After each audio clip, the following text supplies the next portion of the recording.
We're the voices of experiencers, and we are the experiences with extraterrestrials. It was after that, this is where it gets weird.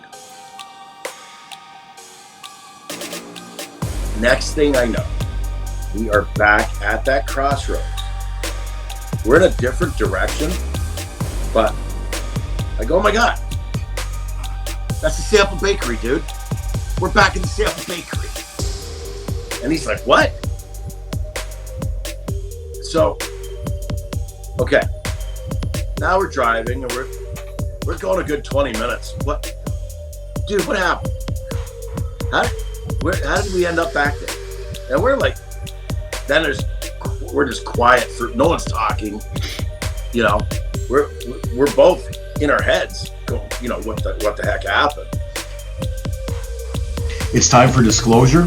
It's time for truth, because truth brings powerful transformations. It's interesting when you hear these stories, because these narratives, like I remember when you were talking about it, and you never mentioned stopping or getting out of the car because you didn't remember all that. Right. But under hypnosis, you got out of the car.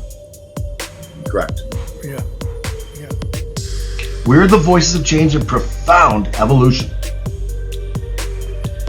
Michael, now I'm just speculating, but could this have been like that white curtain, maybe just an overlap of a different frequency, a different dimension that they came through, and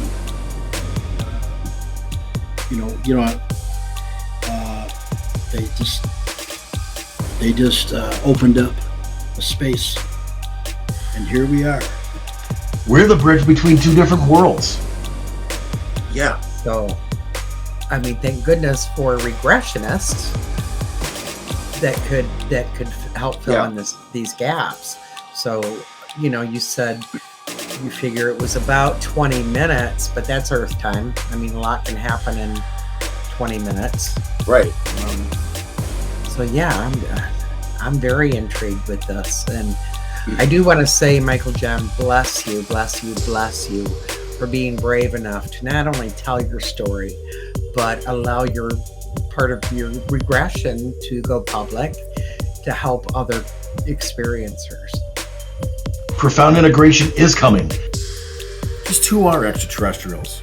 The craft and beings that are coming from the craft. So give me one moment. What's the light doing? I don't see anything else. I want you to move closer to that white light, and then you can see clearly what the white light's coming from. What do you see? Where is the ship at? Really, you can't see anything but the wall of this light. Do you see anything else from this light? Figures coming from the light. You look at the shadows, but then they're different lights. Getting a clear number of them, yeah.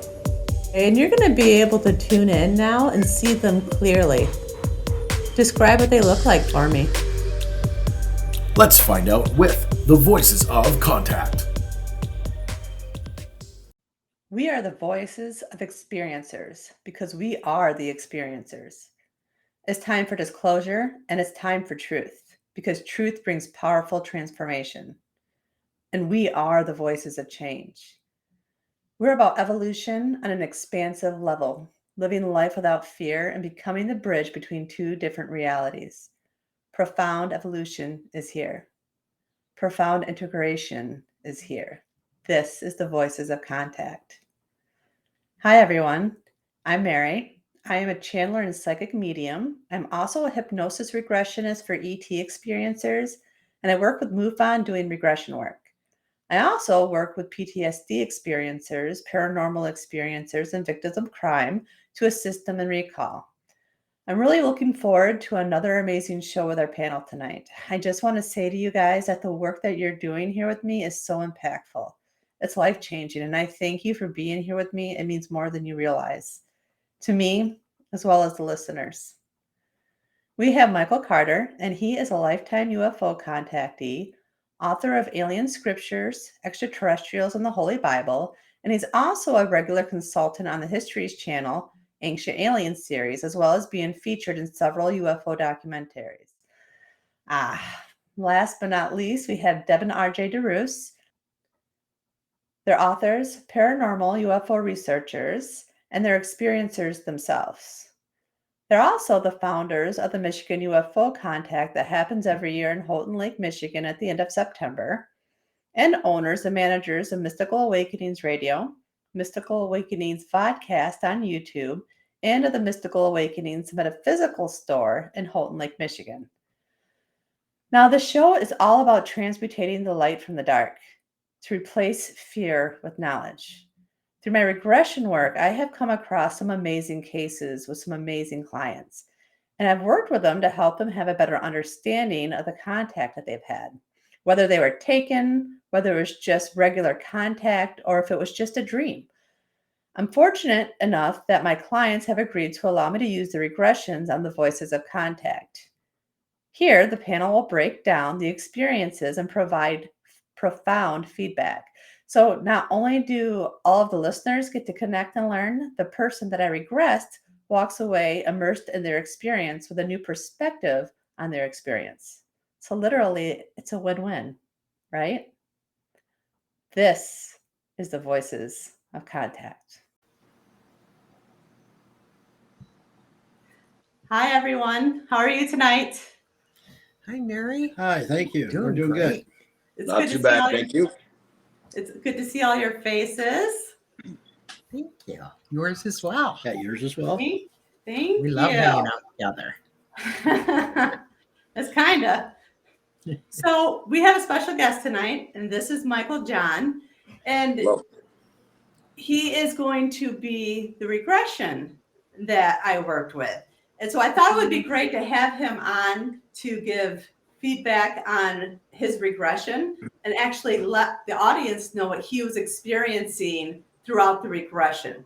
So I just thought it'd be something fun, something different, and hopefully everybody loves it. Michael John, welcome. thank you for having me. This is amazing. Thank you so much. I'm very excited for tonight. No, thank you. So tell us a little bit about yourself. Okay, well, my name is Michael John, full name Michael John Ferry. I'm from Windsor, Ontario, Canada. A little bit of a background on me. Of course, I'm proudly wearing my T-shirt I'm part of a talk show, live stream show on Facebook and YouTube called The Paranormal Voice. We are Windsor, Ontario zone, of course. I have a partner by the name of Dale Quigley, who I've known since 5th grade. We've had many parallels in our lives, and this is no exception. What we're doing now, been really lucky. I mean, we've had guests from A to Z, the Dustin Perrys, the Andrea Perrons. Every one of you in this panel have been on our show, including Bill, who's inconspicuous by his absence right now. But it's been a real ride, a heck of a ride, and somehow, some way, here I am with you tonight because I've had a couple experiences myself, which I learned originally. I had a sleep paralysis, my very first sleep paralysis incident, like a month and a half before I went to my very first UFO contact convention in Houghton Lake, and that's hosted by Deb and RJ right there. And that's quite an event in itself. But there was a point during that convention where they allow anybody there in the conference room. And there's a panel of all of you here, including Andrea Perrin and Bill. I'm sure I'm missing one or two people as well, and I apologize if I am. We get a chance to get on the microphone and share an experience, even if we feel we're not sure. Get up and share it. You're encouraged. So I did, and I shared about the sleep paralysis incident where I've had many dreams where I'm in the same house that I've never seen in my waking life. But I know it like the back of my hand, man. I know it right down to the outlets in the walls. It's ridiculous. But also there's a neighborhood that over time, a neighborhood surrounding this house that kind of came up to be a part of it. And I know that, like I know the streets if you go right, this is what's there. If you go left, etc. And just for background sake, and just so everybody knows, whether it's in the house, the lights don't work. It's dark, but you can see everything. And then out in the neighborhood, It's like a dark, stormy day, but there's no rain. The trees are black and there's no leaves on them, and it's gray, if you will. Anyways, I was out in this sleep paralysis incident, and again, I'm going to say it's my very first I ever had in my life. I'm 50 years old, 51 now, sorry. I was attached by a bracelet to another woman who used to be a part of the show at the time. And then there was a string, and I believe, a chain maybe, but I'm not 100% sure. And we were walking in this neighborhood, and as next thing you know, I'm in a forest that's black as night. But if it makes sense, I can make out trees and everything, and they're all like ferns or like Christmas trees, for the way to say it like that. And she's gone. The cord's literally severed. There's just a bracelet part of the cord. Excuse me. And there's this being in front of me, and it terrifying. It had 6 arms. It was this dark, like a weird brown, like a light to dark brown. It had all I can say is like a long face, almost square in shape, like very long, but no details, no eyes, no ears, no nothing. And it was like right here, man. And this is when I knew I was paralyzed. I was trying to tell it, no, go away. And I could barely open my mouth to say it. It was like that. I could hear it. I remember it so vividly. And I wanted to punch it. It's your natural reaction. Oh my God, right? And it was like going through tar, molasses, best way I can describe it. It was moving, but not at all. And then I woke up, hearts like that. And I was like, oh my, what the fudge just happened?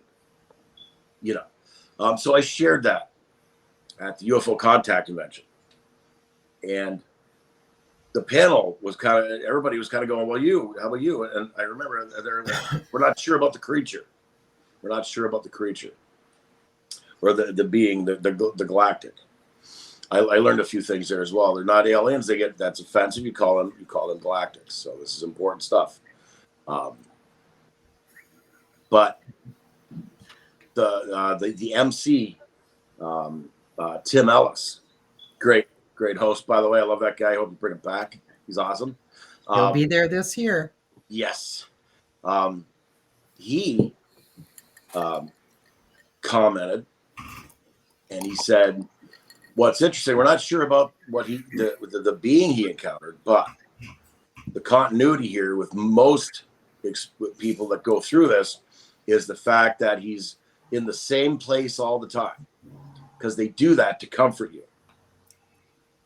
He goes, but what you got to look for, and he gave everybody a heads up on this, was, there might be like this cabinet behind me, and I got 1980s toys here.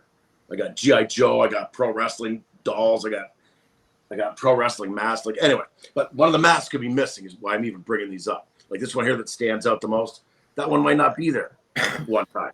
And that's stuff you got to look for, because there's little imperfections. As good as they are, there's imperfections in this. My hair is standing up in my arms right now, telling you guys this is weird. Anyways, so that was interesting. And then other people shared some incredible stories. Again, to go, I got to say it again, to go to the UFO Contact Convention, just to sit there and hear people share their experiences is worth the ticket. Oh my God. So thank you.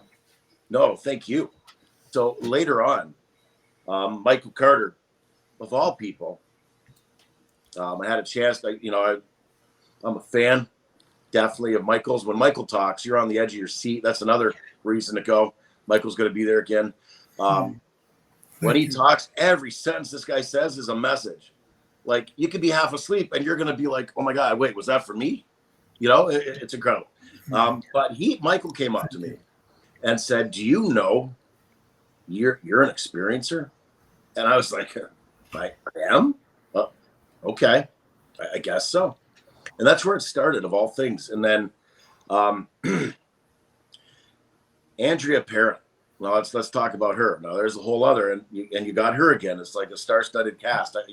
I can't say it enough that just to meet anybody at this convention is amazing. But Andrea offered an opportunity for myself and anybody who wanted to brave it. And I got to say, this is important. And what I mean by that, because your life will never be the same, and it really wasn't, in a good way. Okay. She will offer to open your third eye. And I did. I definitely did. I went for that. Because I'm a guy, I'll push the envelope as far as I can. But yeah, let's do it. Let's go. You know, especially anything paranormal, A to Z in the paranormal, let's do it, man. I want to experience it. So the first thing, and in hindsight, I can give you guys the pictures if you want to post them on your website or on your walls. She put me through this, and then she tells anybody and everybody that gets this done to take their camera, turn the flash off, and point it to the sky over Houghton Lake randomly. And I got pictures. I don't know what it is, these lights. And Andrew was very excited when I showed her, and she encouraged everybody to come back and look at these photos. That was in the crowd that had gathered. But so moving forward now, I don't know, a couple months later, I had this dream. I'm about 3 years old. I'm a little boy, not much taller than I am now, a little shorter maybe, but I'm 5 foot nothing, so I'm about the same height even then. But I'm standing on the top bunk of a bunk bed, and there's 3 beings that had entered. I'm in a bedroom.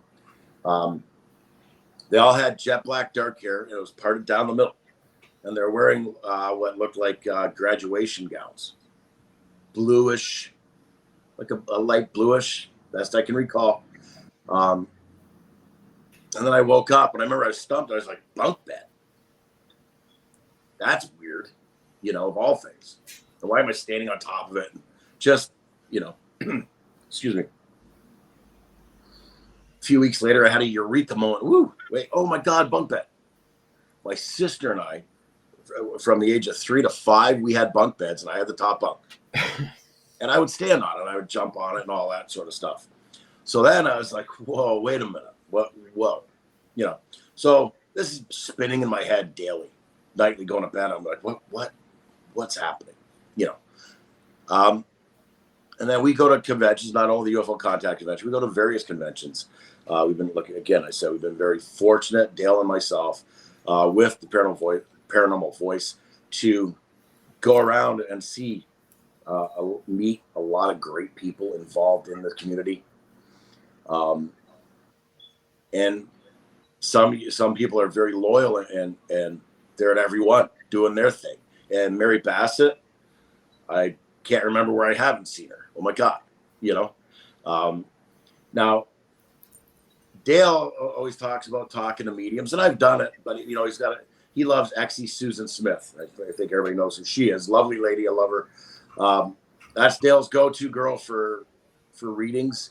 But I didn't want to go to her, and no disrespect to her. I wanted to go to someone I didn't know, someone that, I didn't want to go and that anybody talked about, oh, they're great. I didn't want to know anything about anybody in that respect. And Mary, I was kind of literally going back and forth at it was the old Mill Parafest in Dundee, Michigan. And finally, I said, okay, I'm getting a reading from her. I'm going to ask her. And I sat with Mary, and Mary does amazing things. I remember she's like, let me hold your hand, and I'm going to start writing stuff. And I was like, what a weirdo. What is she doing? But what a unique approach, right? I had no idea of Mary's background with, regressions for MUFON and experiencers and abductees and that sort of, I didn't know any of this. And I think my camera's, can I adjust this? I'm so sorry. It's moving for some reason. I noticed it's sinking down. I apologize. Sorry. So I had no idea Mary had such a strong background in this, what we're talking about. So when she was done giving my reading, she's like, do you have any questions? And I shared the story about me being on the bunk bed and the 3 beings. And she's like, you need a regression to I think, in my opinion, you needed a regression to kind of delve into this deeper. So we did.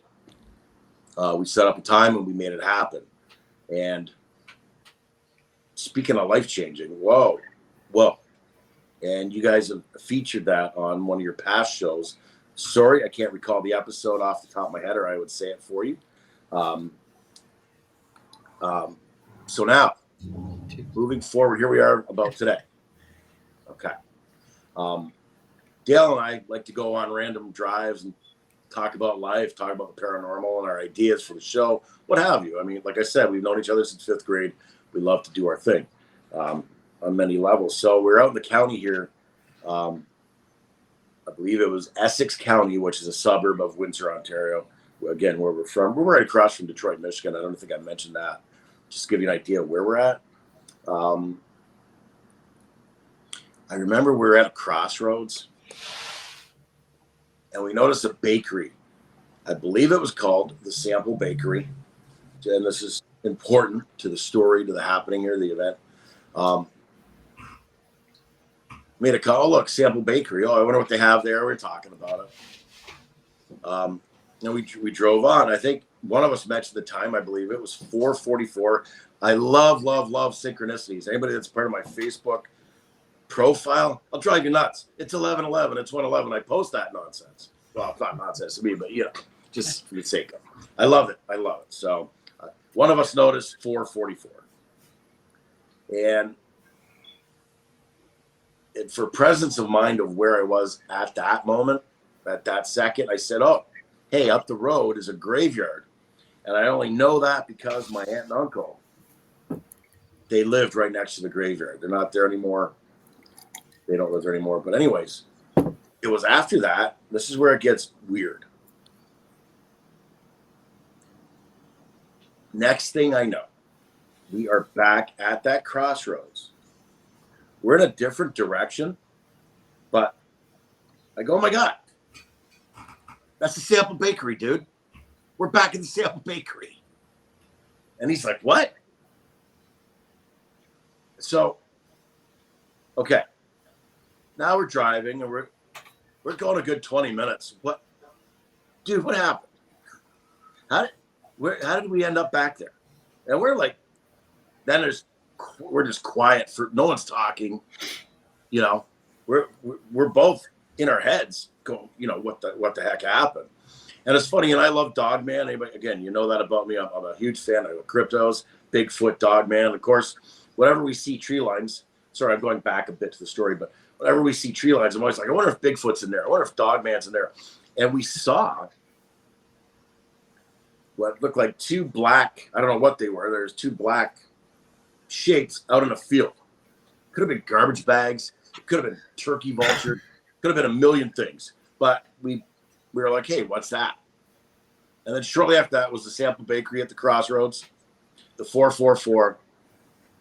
My aunt and uncle used to live up here at the graveyard. And then poof, here we are back at the Sample Bakery. Pondering our thoughts next 20 minutes. Then first thing, whether it's me or Dale, oh my God, what are Deb and RJ doing? We got to call them. They'll know, right? Because then I'm like, dude, because I remember at one point I was like, I think we lost time. Let's call Deb and RJ. And Deb and RJ are super busy, but you guys were right there. The friends that you are to us, thank you. You were right there. And then 20 questions. It was like, only thing missing was the lamp over my head in a dark basement room, one chair in the middle, and the cops are going, and then what? And then what were you doing? Did you have your hands crossed? It's like, holy shit. No, sorry. Well, but it was great. I mean, in that respect, it really got us thinking. We wrote down, they say when they go home, they encourage go home, write down the best you can, everything you can recall as to what happened. Which we did to the best of our ability, and we sent separately. We didn't do a joint effort as far as writing. It was separate stories, which it should have been as proper. As far as I know, I mean, quote me if I'm wrong. That's the way to do it. There was no collaboration at that point, I guess is what I'm going to say. But yeah, so So you went back and got regressed on this issue, right? Correct. Yes. Yeah. So, with that being said, that was a very good backstory of what we're going to be exploring. So, the first clip that I'm going to play for you guys, this is where we take Michael John to the moment, and he actually remembers getting out of the car because he sees a light in the sky, and then when we move to look past the light, he can actually see the craft and beings that are coming from the craft. So give me one moment. End of the road. What's the light doing? I don't see anything else. We're I want you to move closer to that white light, and then you can see clearly what the white light's coming from. What do you see? Where is the ship at? really, you can't see anything but a wall of this light. Do you see anything else from this light? Figures coming from the light. They look like shadows, but then they're different heights. Getting a clear number on them yet. And you're going to be able to tune in now and see them clearly. Describe what they look like for me. All right, so Michael John, what were you experiencing at that time when you were seeing the light and the craft and the beings? To sum it up in a few words, sorry, excuse my hands there. I was trying to listen there. Confusion, trepidation, fear, intrigue, if that makes sense. There's a lot of everything, man. You know, it's like that car crash. You don't want to look, but you do. It's like the haunted house you don't want to walk into, but you do. Yeah, there's three beings. Not one of them was the same in height. They were grays. They had big eyes. Yeah, we'll start there for sure. So this is why you do you know where you were at when this happened? And you traveled, I think you said, quote me if I'm wrong here, like a 100-mile loop, maybe, or a 50-mile loop or something. Well, and that's where you guys came in. You, RJ, I remember you were smart enough. We didn't think this. After we wrote our own version of it, we followed up with you guys a few hours later, or it was the next day. I don't recall. It's one of the two. But you were smart enough to go on Google Maps. You asked Dale, okay, where were you? Whereabouts was this? And we based it on direction from where we started to where we ended up. And then you, I believe, figured out somehow that the mileage, if you will. Yeah, it was quite a bit. Yeah, roughly is about 15, 20 minutes, I think, is what. I mean, again, a little bit is hazy. It's been a bit. Yeah, it was originally. I mean, you guys traveled farther away from that bakery. I mean, and then came back somehow. It was quite a little loop. Correct. So somewhere along that loop, this is where you encounter the UFO and the beings, right? Yes, exactly. I remember. I'm sorry. You don't remember the exact location where that. Oh where God, no, I couldn't tell you. I could not tell you that. No, I'm sorry. That's understandable. Right. Yeah. No, don't be sorry. That's Yeah, we understandable. get it. Okay. No, there was the weirdest thing. I mean, there was a giant white wall of light. It was like that wall that I recall, either direction and even height. No, definitely either direction. As far as the eye could see, very bright light. And that's where they came out of that. It was kind of like, I never thought of it till right now.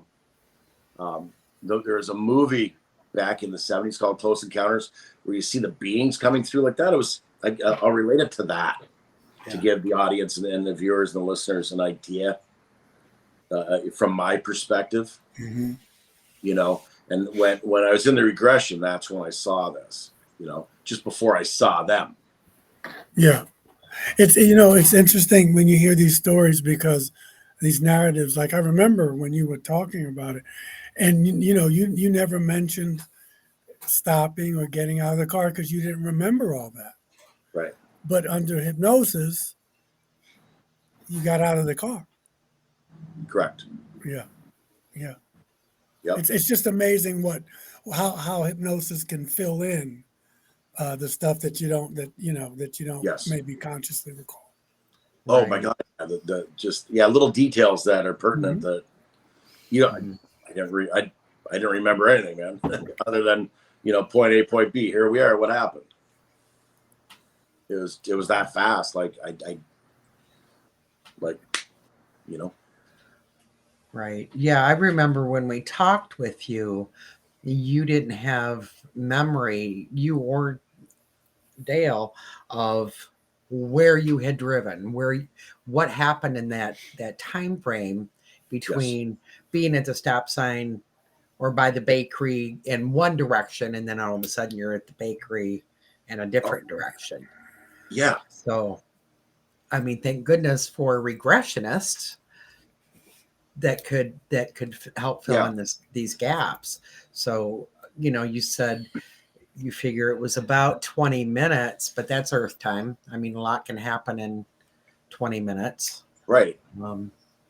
So yeah, I'm very intrigued with this. And I do want to say, Michael Jem, bless you, bless you, bless you for being brave enough to not only tell your story, but allow your part of your regression to go public to help other experiencers, help people to understand. Michael, now I was just speculating, but could this have been like that white curtain, maybe just an overlap of a different frequency, a different dimension that they came through, and uh, uh, they just opened up a space, and here we are. So kind of like a sky portal or something. Yeah, something that I'm just, that's what I'm getting in my mind. But I'm speculating, of course. I don't know, but I've heard of this before, from other people. This big white, like a forever tall, forever wide. Yeah. Yes. So, Michael John, you said that they were all three different heights. Correct. Yeah. Do you have any idea about what heights?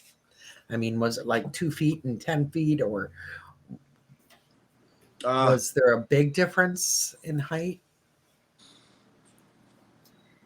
That's a great question. And yes, I'm gonna again, this is speculation. I'm gonna say one was approximately 3 feet. It was shorter than me, which is a hell of a feat in its own right. It's shorter than me. But next one was probably, maybe 6. And after that, between 7 and 8. I mean, that was just this long, gangly thing. Mm-hmm. But again, they're all the same, but just, there's like the micro mini version and then the good Lord version. Holy shit, that's big. Okay. Right. So the same type of being, but different. Absolutely. Yes. Different sizes. Yes. Definitely the same. Just different. And I want to say the shortest one was the boss, if that makes sense. I don't know how to say it any other way. Yeah. Okay. And again, it's 3. We hear that a lot. Correct. They come in 3s. Yes. Okay. All right. So this next clip is where Michael John actually gets into describing what the beings look like. And then we also connect with why the beings are there, what they want to communicate with him. And, the biggest fact was they wanted to show their presence because Michael John's been opening up and been talking about them and trying to spread the word to other people. So give me one moment for this one. You see gray skin, they're thin. Ask them what they're doing there. You've been talking about them? They like that you're talking about them? What do they like about it? They're out there. See him and hear her or it in front of me. What else are they saying? People for this now. And it's good. And they're happy. They want you to do next with it. This path that I'm on. One meeting. And there'll be way more people with. So what happens next? Excuse me. Wow. I know. Yeah, that's I love it. I love it. I love that, we're hearing more and more of them connecting, communicating with people to kind of erase the fear somewhat of what's going on, that they are there, obviously not meaning any harm. Yeah. And I'm not surprised they're using Michael John, because he is a voice. And I mean, he's brave enough to come on here and talk publicly about it. So that's good work. Good work. So, did they say anything else? Do you remember about like why they were there, or what was going on, or? Something to the effect of,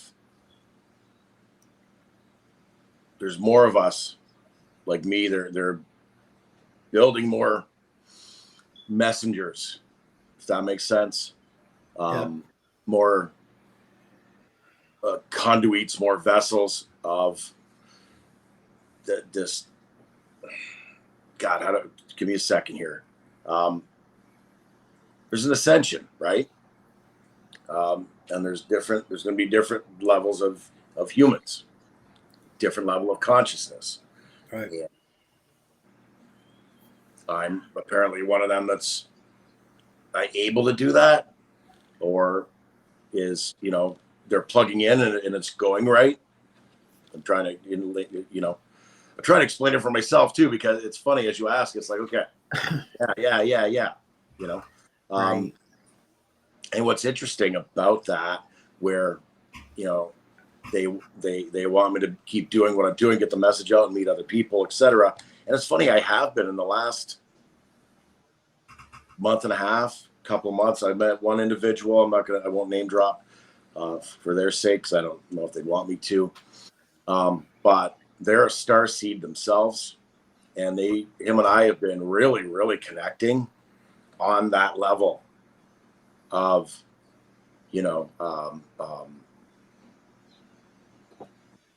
working on chakras and these things, and your heart mainly. It was funny. I've never, it's been 3 weeks. I've begun fasting. I take cold showers, and these are helping my vibration. I'm becoming more health conscious. I've changed a lot. There's been a real, like this, pertaining to what we're talking about. Yeah. It's funny now. You anticipated my next question, because I was going to ask you, yes, what, if anything, has changed that you've noticed, not only about, because they're connected, about, your habits are changing, more health conscious, you're conscious inwardly. Have you discerned, or are you discerning any transformation in your inner life? Again, I just got back. I'm up and down, like I'm a yo-yo I love meditations. And it's funny, in the last week, I've got back into Akashic record meditation,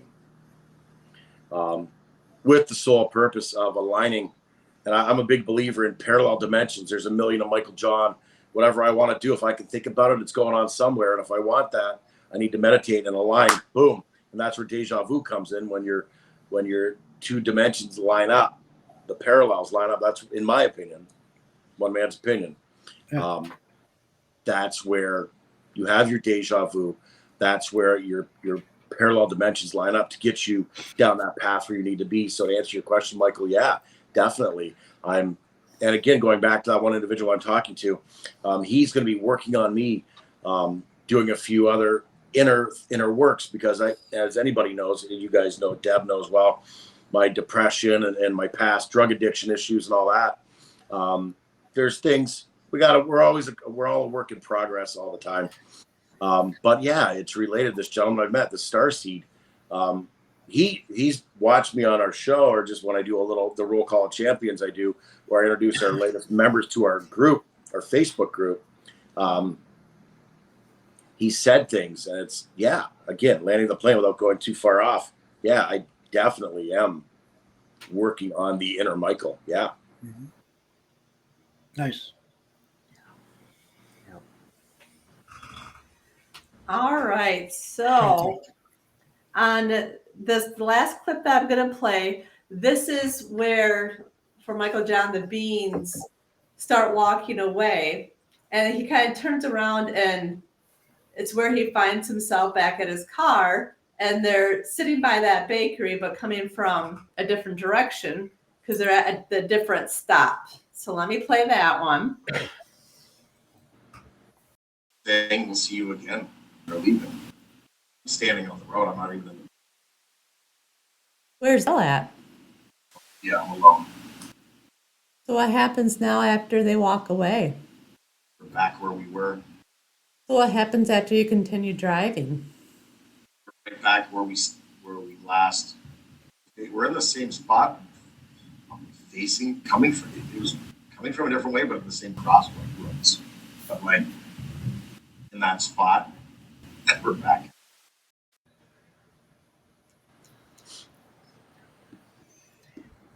So did you say that you were alone, Michael John? Yep. Okay. So you had no vision, no contact, you didn't even know of a presence of Dale being there with you. Oh my God, I didn't even think of him. He wasn't even a thought. It was all about me and these three beings and their message to me about their building. They want more humans of my type with my abilities to carry on their message and with this ascension and this level of consciousness, they want more and more. That's what I recall. Dale could have been standing right behind me with his hand on my shoulder for all I know. I don't know. He wasn't Okay. Of course, that's interesting. And of course, Dale hasn't been regressed, so we don't know. A little side note to that. I actually did regress him on the same the same aspect, and and we both decided that whole experience it was for Michael John. What Dale did experience was something in the sky following him. There was if I remember correctly, there was some kind of light, and when we tapped into that, it was beings, but they were just watchers watching over him. Okay. So just a little side note on that, so this was literally just Michael John's experience. Mm-hmm. Right. Okay. Very interesting. And I just didn't tell him that I was doing that. I wanted the real story, so to speak. So yeah. And we know that's possible and happens to quite a few people. That more than one person. If you're with somebody, I know a man, and I again can't say his name, but he's a paramedic and was on a run with his partner and wasn't. He was taken and has no memory of the doing the work, but apparently he was there. Wow. So, I mean, it's incredible. It blows my mind how they can work with us and sometimes even leave the physical body right where it was at. And the person that was with them told him, dude, you were just like out of it. You did what you had to do, but you weren't talking. It was like you were just a robot. But he has no memory of it. So amazing. Yeah. Reminds me, Michael, that the clip you sent us from Dr. Stephen Greer's group. The one guy was saying that his wife was with him, but they put her in stasis, where she was just, turned off. Yeah, turned off. Yeah. Yeah. Why he was seeing all this going on? So I mean, the possibilities are endless, right? Mm-hmm. Yeah, that did happen with me when my first visit when Sandy. Right. She just said I just heard a voice that said just go to sleep. Right. So. Yeah. Yeah, it's mind blowing. And I love how so many people like yourself, Michael John, seem to be evolving, ascending as they're going through this. And that I feel like that is a big part of the purpose, is to help. It's like they're picking certain people that will speak out, that will evolve. Yeah. Yeah, they know what they're doing, without a doubt.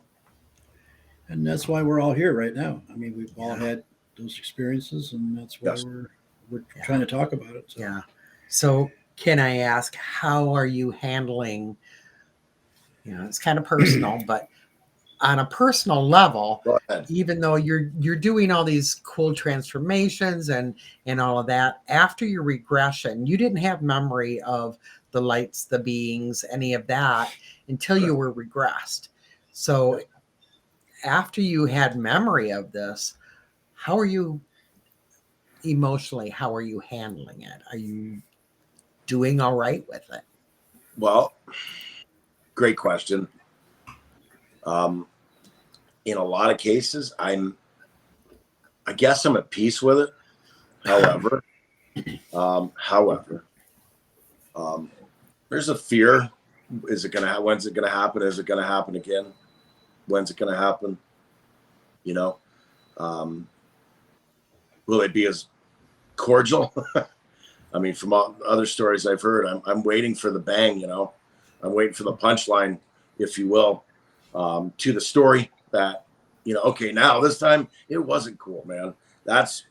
I'm nervous as shit about that and maybe it's already happened. Maybe Mary works with me again and then something does come up, and then and I've heard people from your show alone, the Voice of Contact, individuals' accounts, and it's like, oh my God, I don't know if I could handle that, So there's, I'm paranoid, we'll say. It's made me paranoid. Right. Not every minute, but I think it comes. Yeah. I'd be lying if I said different. Yeah, I totally get that. And, I feel like, because I still, I have a hidden fear of driving by myself. I do it, but because, I was taken while driving, I know darn well, my mind knows, my brain knows it could happen with RJ driving the car or sitting next to me. Absolutely, yeah. But because I was alone when it happened, I still, and this is 7 years later, have that, if I don't have to be alone, I'm not. And I think that's more the norm, even for those of us who are all about ascending, all about helping and getting the word out there, and being united with all beings in our universe. We still have that human part to us, that there's a little fear. They can take us whenever they want. So, and they can. So even though you're doing fantastic, you're doing the work, you're speaking out, but my heart's still with you as far as the knowing that this is going on, and we don't have control over it. So no, we really don't. I know that. I know it's funny you say driving alone, because I like to go for drives alone. That's a new thing. Well, I just got a new car, so maybe that's part of it. But yeah, man, I'll go for hours. So now that you say that, I'm like, oh God, why am I doing that? And maybe I shouldn't, and now I'm second guessing that, but I do. Right. It's a new habit. Right. Well, and the whole thing is, even though we have that, I call it kind of my PTSD, it can happen anytime, anywhere. You can be sound asleep. You can be whatever. So don't be afraid to drive alone. You weren't alone when when this Yes. experience happened.